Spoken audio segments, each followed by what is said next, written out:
Mesdames, Messieurs, notre société est dominée par la culture de l'obéissance.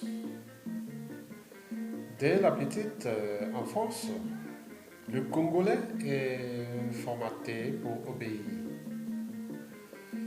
Il doit obéir dans sa famille et à l'école. Devenu adulte, il doit encore obéir dans sa vie privée, dans sa vie professionnelle, dans sa vie civique, le cas échéant à l'armée. S'il pratique une religion, l'obéissance lui sera présentée comme la garantie de sa fidélité. Ainsi, l'individu doit toujours obéir à ses supérieurs et la désobéissance est stigmatisée comme une faute grave.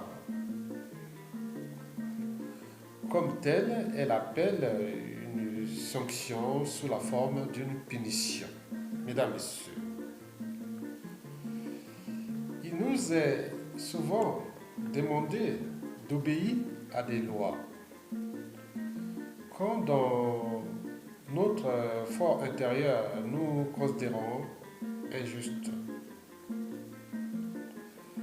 Comment obéir à des lois qui prônent l'humiliation de l'être humain, sa dégradation, ou dans le pire des cas, son extermination? Dès lors, faut-il obéir à une loi injuste pour être libre? Et s'il suffisait d'obéir aux lois injustes et illégitimes pour être libre, alors les sujets d'une tyrannie connaîtraient-ils la liberté? Mesdames, Messieurs, la liberté, ça se mérite. Ceux qui sont libres l'ont certainement mérité.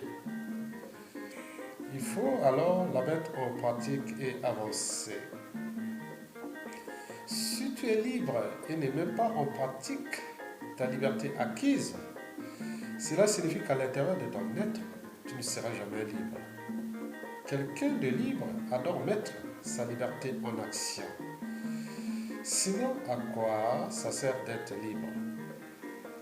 Mesdames et messieurs, vous savez que les peuples qui sont libres l'ont certainement mérité. Parce que la liberté est ancrée dans l'ADN de certains peuples. Il y a des choses qu'ils ne tolèrent pas, qu'ils ne supportent pas. Ils s'indignent, après ils agissent. Il me semble que la liberté dans ces peuples est l'expression de cette jeune attitude à la liberté. Mesdames et messieurs, oui, les peuples qui sont libres l'ont certainement mérité. Parce que la liberté ne se donne pas. Elle ne s'achète pas non plus. Elle s'arrache. Elle se mérite. Mais elle se transmet aussi par l'éducation. L'éducation ici consiste à découvrir en soi le sens de la liberté. De cette liberté reconnue surgira le comportement pertinent. Même si autrui peut nous y aider, il s'agit d'une démarche personnelle, d'une expérience toujours d'auto-formation à la liberté. La liberté implique le non-attachement. Il n'existe aucune liberté dans le désir de possession de pouvoir, de biens économiques ou symboliques, encore moins des êtres humains que l'on dit aimer. Ce désir débouche sur la dialectique du maître et de l'esclavage ou de l'esclave.